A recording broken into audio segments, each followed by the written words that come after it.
Porn তারকারা যদি আপনার কি বলে এটা, পর্দা করে, মানুষ যেরকম দেখে না, জামাত মুক্তিযুদ্ধের চেতনা নিয়ে কথা বললে মানুষ ওই একই রকম মনে করে আর কি।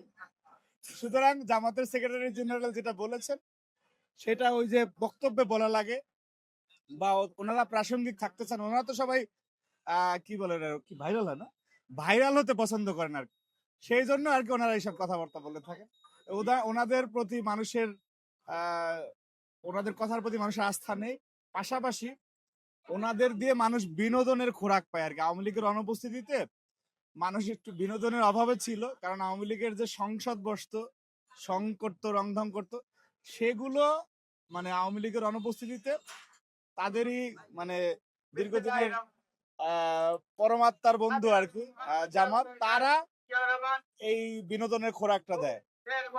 ইতিহাসের বাঁকে বাঁকে তারা দেখা গেছে কোনো সময় জামাতের বিরুদ্ধে মানুষ দাঁড়িয়েছে, কোনো সময় আওয়ামী লীগের বিরুদ্ধে দাঁড়িয়েছে। সুতরাং তাদের চরিত্রগত একটা বড় ধরনের মিল রয়েছে।